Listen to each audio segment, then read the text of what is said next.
Support for On the Table provided by Rock Realty, rock solid real estate.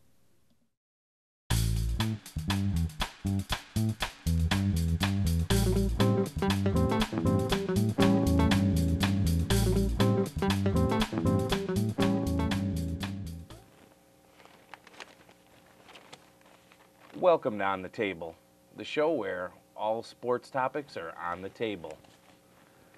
I'm EB, and this is Pauly, and we are On the Table, Season 2.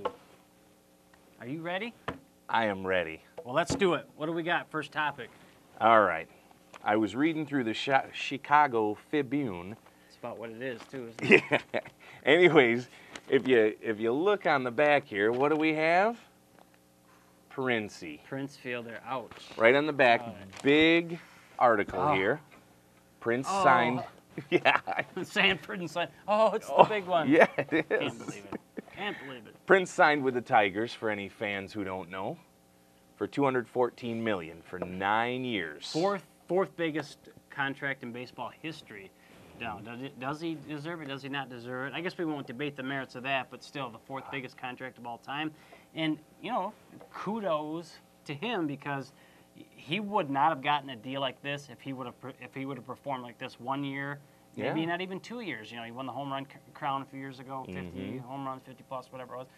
And then we thought, oh, maybe he's a one and done kind of thing. Maybe he can only just hit the ball because he's a bigger fella, you know. Yeah. But he played pretty good, you know, at first base. He made some mistakes at some prime times over the years, but of course he looks pretty buff now. Well, in this photo. when you and I watch all the games and you get season tickets, so we see about 100 games a year, maybe 162 games a year. Of course, we're going to see the bad games of somebody, but overall, Prince probably deserved it. He played a few years of great baseball, not just as a hitter, but as a fielder too. So, fielder, pun intended. What do you know? Well, speaking of my season tickets, yeah. So I get a call in. It was late November, so they're pressuring me to renew my tickets. You know. Right. And at this time, they technically still had fielder. Braun wasn't in trouble yet. Right. And so she's pressuring me on the phone, so like a dummy, I renew right away. The Brewers got away with a 33% increase just for making the playoffs. Ouch. And choking in the NLCS. And what you're saying now is if you bought your season tickets, say today, with the problems of 50-game possible suspension, which I can't believe after what we talked about last week, that he still has, there's a possibility that Braun will still be penalized 50 games. Brewers claim as of today, they're going to be just fine without Fielder, without Braun for a third of the season or so. You know, maybe even a little more than that. Well, about a third of the season. And no key pickups in their pitching. Boy, I'm a little leery about this whole thing with the Brewers. That pitching, Gallardo's the king. Right, and that's what about Greinke? We got Greinke, though. Greinke can pitch at home, but can't pitch in the playoffs. Well, that's going to have to change. All that's going to have to change. But seeing Prince go to Detroit, you know, it kind of hurts a little bit when he says, "This is my dream. This has always been my dream." Well, yeah, we know your dad played for the Tigers, and everybody knows you used to go there as a 15-year-old kid. 12 years old, he hit a home run. 12 now? Maybe 12, it'll be he 10 hit a home when run. He's 10 years old, hitting balls out of Tiger Stadium as a kid, you know, for what it's worth. I was at Tiger Stadium once. I'm trying to think, was the short porch in right or left? I believe it was in right because it happened once or twice a year. People would hit it out of the stadium, so it couldn't be Reggie Jackson. Left was the deep one then. So you can't hit it out of the stadium if the fences are. I think it might have been 314. Was it that short? No, shorter. Was it 30? Whatever it was. You can't hit short, it over the stadium. But center, I want to say, was 420. Geez, if you hit it out of the park, you know, the natural hitting the lights, you're going to hit it 600 feet. Yeah. Or so that had to be the short porch. But regardless, you know, to say that that's your dream come true when you grew up here in our farm system in Beloit, you know, you met your wife here in town and exactly all that stuff. I thought she was from Beloit. Beloit, James. That was rumors she was from Beloit. Well, she was. And him playing here with Ricky Weeks together in Beloit, Janesville area. It should have been our team to begin with. Yes. But, you know, we had some problems in '82 with our city leadership. But I guess it's neither here nor there. Anyway, part of our local franchise. And now Prince is going there saying that's his dream come true. Well, you know, it's been well documented, Prince, that you and your dad have had problems since you were a kid. He disowned his own dad. His dad was a piece of crap, basically, is what he said, in not so many words, you know. More words than that. But he had such fond memories of Detroit, he says. And anybody that has fond memories of Detroit has got to have some problems. Maybe he's got a lot of fond memories of 8 Mile Road, you know, where the pawn shops and all the. Well, GM is technically on that road Be too, careful. We used to. We'd go to the Packer games in Detroit, and we just have to leave right away. Well, don't make any comments. Look straight ahead and just keep going. All you got to look at is the movie RoboCop, where you think Detroit's basically, talk about Atlantis being in, underwater. Well, Detroit bubbled up from hell, basically. Anyway, Prince is gone. Brewers are hurting. And Brewers are hurting. So yeah. What we want to do is probably move into something a little better for us, and you want to maybe mention the Pro Bowl, which I don't think is that good for us, because we had 7 Packers playing in the Pro Bowl. And what happens, Harold, when your team goes to the Super Bowl? Rodgers looked good. Well, what happens when your team goes to the Super Bowl? Do we see our guys playing in the Pro Bowl? In fact, Rodgers always looks good. Not always. Yeah, you're right. They shouldn't have been in the Pro Bowl. Right. They shouldn't have been there, because what happens, should have been in the Super Bowl. Yeah, if you're in the Super Bowl, you don't get to play in the Pro Bowl. So there's our So coach. McCarthy had a second chance. Chance, but it's kind of a joke, isn't it? Yeah, but he could win something here. Well, but it's kind of a joke, because unlike baseball, and I give props to our Bud Selig, he's one of us. He's a Wisconsinite, used to own the Brewers. The Major League Baseball offices are in Milwaukee. We're hoping he'll help out Braun. We're hoping, and I think that's part of the I thing. hope so. Yeah. We better keep our fingers crossed that he helps Braun out. But the point I'm making is, since 2001, when the All-Star game was in Milwaukee, the baseball All-Star game, he decided that, hey, this has got to mean something. The ratings suck. As far as people watching it, it means nothing. So we're going to tie the winning of the All-Star game to home field advantage for the playoffs, for the World Series, not just the playoffs, but just the World Series. Game 7, which always seems to go to Game 7 in most World Series, it goes to the team that won, whose division won the All-Star game. But you got football and basketball. Those All-Star games mean nothing. So we just had the football Pro Bowl. Yeah. What did it do except for you sit there like, oh, the Rodgers don't get hurt. Oh, don't tackle Rodgers. So then, defenses don't really play defense. And then there should be 100 points apiece. Then McCarthy's worried about leaving Rodgers in too long. Don't want to favor the best QB in the league. He will get the MVP. But Breeze really came on. I hope but it's a guarantee. he didn't leave Breeze in that long either. Breeze had 2 touchdowns. Rodgers had 2 touchdowns. The actual stats: Rodgers 141 yards, 2 touchdowns. Yeah. Breeze 146 yards, 2 touchdowns. 0 picks for both of them. Well, yeah, but that's because the defense doesn't try and stuff like that. The other quarterbacks each had 3 touchdowns. Cam Newton gets almost a whole half. Well, and he's a rookie. Then there goes the game. I know, but that's good for McCarthy, because if I was McCarthy, hey, let that guy. Who cares if he gets hurt? Why do we care if Cam Newton gets hurt? We just want to make sure Rodgers doesn't get hurt. 3 picks for Cam Newton. That's an average stat for him. I mean, he threw 3 or 4 games. Yeah, 2 touchdowns, 3 picks. Yeah, that's an average stat for him. And then I did see the one throw that Rodgers threw. You don't see too often a quarterback completing a pass to himself. And do one of these speed against the house where you throw like this and run under it. But no, I did see that play where he did catch it himself. Minus 15 yards. One throw, minus 15 yards. That was a good rebound. He went up there with one hand and rebounded that. Yeah, now the 15 yards would go off his stats, but then. Yeah, the one catch. But here's another problem that I have, since we're in this mode. You've got the Packers offensive coordinator, outstanding offensive coordinator. What's his first name? His last name is Philbin. Joe Philbin. Joe Philbin. He gets a well-deserved head coaching position, right? So he gets a head coaching position in Miami. Who does he pick up as his offensive coordinator? Terrible decision. Sherm daddy. Yeah, you're Harold's buddy. Your buddy. Mike Sherman. I can't stand that guy. Couldn't stand him as a coach. How he ever got hired as the Packers head coach is beyond me. The guy is terrible. But at least his tenure wasn't that long. He wasn't just the coach. He was the GM. Yeah, well, that's usually what tied together in Green Bay, isn't it? Due to lack. Well, no, that's why Holmgren left. But. Well, okay, but anyway, the point is that Mike Sherman is just terrible. And Philbin is, it's basically, you scratch my back, I'll scratch yours. Mike Sherman hired Philbin as his offensive coordinator, I believe, or as an assistant at least, when Mike Sherman got the job in Green Bay. Yes. So Philbin feels that he has a debt to owe him, a debt of gratitude to Mike Sherman. Yeah. So he hires Mike Sherman as his offensive coordinator, who Harold mentioned last week. Mike Sherman got fired last month from A&M, Texas A&M. And, I feel bad for you. Anybody watching on JATV? Sherman and Philbin are connected. Right, I know I that. mean, That's what I just even said. with the English teacher. Well, you didn't- said he was his teacher, right? He was his English But teacher. anybody who's yeah. watching live on JATV.org, for example, and you're in that area, I feel bad for you because Mike Sherman will not work out at some point. He's not there. He's just not the No. kind of guy. Unless he changed everything he's done at A&M, but Yeah. he was a terrible offensive-minded coach, coordinator, whatever you want to say. Mm-hmm. So we'll end that segment there. We're gonna come back, talk some local sports. We're gonna talk something pretty positive, I guess. We're talking Yeah. about Whitewater's coach. And his possible opportunities or lack thereof. So we're going to take a little break, and we will be back in a flash. Watch On the Table and other JATV programming live streaming over the internet at jatv.org. All right, sports fans, we are back here at the men's department of Macy's with all our jerseys here, Pauly. Yes. Anyways, we want to get back into some local sports here. Guy who deserves a lot of credit and may or may not be getting some credit is Lance Leopold. And he doesn't even know we're talking about him here, does he? Head coach of UW Whitewater, Right. your alma mater. My alma mater, yes, I did graduate from Whitewater in 06. We would like to at least point out the fact that what is his record the last 3 years? I believe he's undefeated the last 3 seasons, right? 70 Two plus, yeah. Two seasons plus.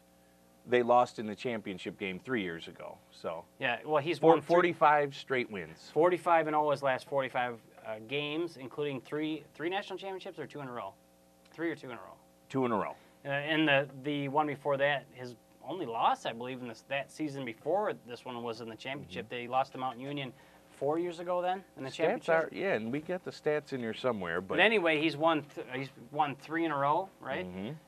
National championships. So you're talking a Division III school. However, we know of at least I don't know 1 or 2 guys from Whitewater, maybe a punter that went pro a few years ago. Matt Turk. And also the team that the Warhawks always play in the championship, Mountain Union, they had Pierre Garçon, right, 3-4 years ago. So it's not like you're coaching guys that can't play in the NFL. Therefore, you can't tell me a coach, whether it's Division II or III, if he's 45-0 with 3 national championships, whatever it is. Is it 2? I still don't know if it's 3 or 2. Either way, he's repeated, maybe 3-peated. Go to the stat man. At a Division III school, and I think you can compare apples to apples. Some people say no, it's apples to oranges when you're talking a Division I school versus Division III, but all we got to do is look right in our own backyard. Exactly. We got a Division III basketball coach at Platteville a few years ago that the AD and the administration at Madison went out on a limb, so to speak, and said, hey. And he had 5 national titles. Right, and undefeated seasons such as this. Bo Ryan, of course, this is what we're talking about. He gets hired at a big-time Big Ten Division I school, was a Division III coach. Yeah. Success on the exact same level, I think, as Coach Leopold here. Bielema has some holes to fill, doesn't he? Well, he does, and that's the other issue. We talked about that there's been at least a few coaches under Boy Bielema that have left or gotten other jobs. The big one was Paul Christ at Pitt. So he's got a bunch of assistants that left, right? Well, and he talked about the fact that the phone's not ringing at Whitewater for Leopold. Yeah, Why hasn't he gotten any offers? But Leopold says he's fine with that. He's fine with that. That the phone's not ringing. Are you fine with that when, say, if the Mountain Union coach got an offer from, say, Indianapolis to be the head coach? That's an extreme thing. But if the coach at Mountain Union got an offer to be an assistant coordinator, there's a few openings. Yeah, assistant coordinator, There was. defensive coordinator, special teams coach at an NFL team, Exactly. or a Division I team, an offensive coordinator there. But anyway, would he be okay if that happened, knowing that, hey, if you make, I think you got to teach also at a Division III school, don't you? I believe so. Because I know the basketball coach at Gym teacher. and I even had one of our friends had Bo Ryan as a gym teacher. I know of a couple people that had him as a gym teacher. He taught basketball. He taught gym class at Platteville. I even took a coaching class at Whitewater, and it was the woman's coach, the girls' head coach. What'd you learn from? I dropped the class because I knew everything because she was trying to put across. And I have my own coaching ways anyway, so I didn't necessarily want to learn from her. But same idea probably. I'm sure that there's a philosophy, I would hope, amongst the coaches of basketball, say at Whitewater or Wisconsin. One coach could lean on each other for ideas or how to play a press or break a press, that kind of thing. But Coach Leopold hasn't gotten any coaches. And when I was coaching varsity baseball at Auburn in Rockford, I had offers, not necessarily offers, but I got letters and contacts almost daily in my Yeah. mailbox, from Division III coaches, or not coaches, but schools. And some of them might even been bigger than that, but it was to the point where so many you kind of just page through them unless you see a big one, It was because of your JV coach is how yeah, you well, got these? and Harold here was my JV coach. He got to the big pay. He got to be the JV coach, which down there, I had a big program. That was probably about 100 kids or so in the freshman JV university It's program. equal to D1 up here. Well, yeah, even Division at least, 5 yeah. in Illinois. We coach at Deerfield. Harold and I was as JVs, so we just have a JV and varsity program. So there's one team that feeds the feeder program. But I guess the point is you can take a high school coach, and I know Coach Suter had a lot of chances, and when we were going through to go on to say a D3 school, a college. Mm-hmm. But anyway, the point is moving up, and Coach Leopold, from what we've read, hasn't had any opportunities, and I No. find that very strange. No that someone with offers. that much success hasn't gotten any offers. It should be D1. Who Mhm. knows if you got? And there's no Bible saying that you have to go from you can't go from D3 to the NFL. No. Not necessarily a head coach, but you got to move up somehow. Mike Holmgren went from a high school, I believe, out in the Bay Area in California, moved up to a coordinator position for the Niners. Yeah, exactly. And then gets the head spot, kind of like McCarthy did that Exactly. with the 49ers. So we're hoping at least we can push the coach of Whitewater here, hoping that he'll get something going for his own sake, him and his family. Gee whiz, if he coached in Division I at the Division I level or the NFL level, of course he's going to make buku bucks. I would imagine he's teaching gym class or something besides football. What do you think a coach makes at D3 level?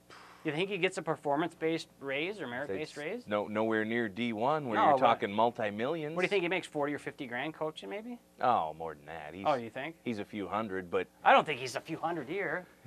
I don't know. I know for a fact professors make around 60 at Whitewater if you've been there a while. What? Yeah, because they told me more than one professor. The ones that I had told me that. They're just lying to No, you. they said you can make more at a high school if you've been there a while and you coach some sports and stuff. Yeah, so. possibly. But that's not How Madison. That's Whitewater. how Madison about- professors would make more, I would think. Let's get him into UW maybe. Well, let's get a professor on the show. We're gonna have a call-in show eventually. We're gonna hopefully have some of you people that are seeing this call in and let us know what you think. So, All right, tell me what happened at UW. Well, I don't know everything that happened up there, but I'm seeing articles When now when we're reading our periodicals here. after the fact of the Rose Bowl. That I sure hope there isn't a problem with Barry Alvarez and his athletic director, assistant athletic director. He made an advance towards a young boy. Yeah, huh? and I hope it doesn't turn into this Penn State thing. I hope it's not that big of a scandal. But Barry Alvarez says he didn't know about a party that his assistant had, and an independent group says he did know, and they call it quote unquote the B team. So managers, helpers, water boys, whatever. Maybe the scout team kids go to this party. Probably thought he was from Madison. He could get away with it. Yeah, probably. But whatever it is, the fact is that they had a party for underage kids. They were adults, but they weren't of legal drinking age, and I guess he was buying alcohol for minors. That kind of thing. And that's the law of once you're you can serve your country at 18, but you can't have a beer kind of thing. Yeah. That I guess is an argument for a different time. But the fact that he made a sexual advance on a kid. But now it's brushed under the table. Well, I don't know. It's not getting front page news, which is very strange to me that we're getting. Yeah. This is the second article I've seen. This is 3B on this newspaper, and it was 4 or 5 in before the other There articles. may have not been penetration, is why. I don't know. That'll probably come out kind of like Penn State, and we just want to give a shout out quick to Joe, Coach Joe Paterno. You want to give your epilogue, your eulogy to Coach as we go out. Joe, we're just about finished here. Joe, you were an excellent football coach, and we know you weren't doing the rhythmic slapping. I mean, that's the easiest way of putting it. There's nothing he did, to that kid other than look the other way. He kind of swept it under the table. But I think the whole Penn State board swept it under the table. I think they should close down that school. They should. Get rid of the whole school. I wouldn't be caught dead at that school. I wouldn't be a student there after that. Yeah. You say, when did you go to Penn State? What years? Oh, terrible. And people chuckle, oh, you went to Penn State? Yeah, who would want that to, So if people are watching in Happy Valley on JATV.org, we know what you're going. We don't know anything. We want you guys to we think you're embarrassed, and we don't want you guys to be a part of the Big Ten anymore. So you guys just go and do your own thing. Especially you guys kind of were sticking up for coaches that probably they shouldn't have stuck up for and this and that. I understand the Joe Stick Paterno up for Joe thing. Pa. I understand that a little bit, but terrible. So I think that's our show for today. Or do we have time for picks, our producer? Hey, we're going to do picks. Let's do it. We do have picks. It's All the right. Super Bowl. It's the Super Bowl. We got to get in picks. Give us the laypersons, All right. up or down on the team. Then you give us the amateur. You can't say laymen, can you? Layman. Yeah, layman. Give us the Vegas, the Vegas line. Lay person, because you're genderly correct. No, or- I say layman. Just like people in the north of the Mason-Dixon line, people up north say you guys. Even the girls say, hey, you guys. Weren't you from over telling here. me you were a layman back in high school? I was. Aren't you a bricklayer right now? Yeah. But south of the Anyways, Mason-Dixon line, all they right. say y'all. Men and women are y'all, so you guys. Yeah. So we're laymen. Tell the laymen out there, Okay. up or down, and then give us the people that are into This it, the Vegas line. This is for these are for the layman and for Yeah, and the layperson. And the bricklayers, the professionals. Okay, the line is Yes. New England Patriots -3, over under 55. Okay. You've been right all week. So every game. I was in the right. playoffs. I can go first then. Go first. I'm prepared. Okay, go ahead. I'm gonna go the Patriots. Reason is Patriots want revenge on the Giants from 3 years ago. Actually, that's 4 years ago now. But 08. 07 season. Okay. 07 season. Are you asking me? Anyways, I'm gonna go the Patriots and the over. Okay. You're gonna Just take because the offense- Okay, you're taking the layperson as just the Patriots winning. Offense will prevail over defense. Okay, what about the bricklayers? that actually, Unlike the Packers. what about could the accomplish. bricklayers, the professionals that take the points? You taking the Patriots to win by more than 3? You'll be winning for 3 quarters, but that fourth quarter is going to be crazy. So do you think the Patriots are going to cover? Do you think they're going to win by more than 3? Because that's the line, right? That I do. Okay, so the Patriots by more than 3, and they're going to cover the over. Yes. So you thinking they're going to be about 60, 62 points probably in the game? Yeah. Okay. But it's going to be a tight one, and it's not going to hit until last 5 minutes or so. Okay, I'm going to also take the Patriots, even though we should go against each other just so we have some strife at the table. But You pick who you want. I'm going to take the Patriots, but I shouldn't do that because then you'll lose. Whenever I say out loud my team, I lose. If I tell you, say I'm going to bet somebody, and I call you and say I'm going to take these guys by, then I lose. You can't tell anybody it's a jinx. It's the jinx. Yes. All right. If you tell, then you'll lose. Now, So what about the over/under? What do you like there? I'm a man who likes action. And I'm a man who likes points. Okay. Mm-hmm. I don't care if it's baseball. Well, that's the only one I don't take overs, and I don't even go into baseball over/unders. But basketball, football, the other two main ones, I will almost never, ever take an under. And if I do, it's somebody twisting my arm, man. Because Yeah. I love points, I love action. If you go under, it means you're cheering for people to miss, cheering for a slow game kind of thing. I want points every time. We want the over. I always go over no matter what. It's the only bet where your wager is done. Yeah, you can make it. You can win it before the game's over. They can't come from behind and hit the under after the over already hits. Yeah, so the over every time, and if it's so high, I feel like you can't do it. If I was a betting person, I would just have to stay away from it. Would Yeah. not take an under. So the over, of course, 55, and I'm also going to take the Patriots. I think the Patriots, well, they really should blow them out, and I thought that before about the other teams. But Patriots. The only thing is that Peyton Manning could be coaching, with Eli, telling Eli what to do and what not to do. Well, Peyton Manning may However, since Peyton missed the whole season, Peyton could put a uniform on and actually save Manning, and he could save Eli. Peyton's my second or third favorite player. Well, what if Peyton actually comes out of the tunnel in a history. Giants uniform and plays and pretends he's Eli? Boy, Do you think we might not know. Then we're gonna have to He change our keeps the picks. helmet on. I know we're gonna have to change our picks, right? If Yeah. Peyton plays incognito for Eli, then we're taking the Giants.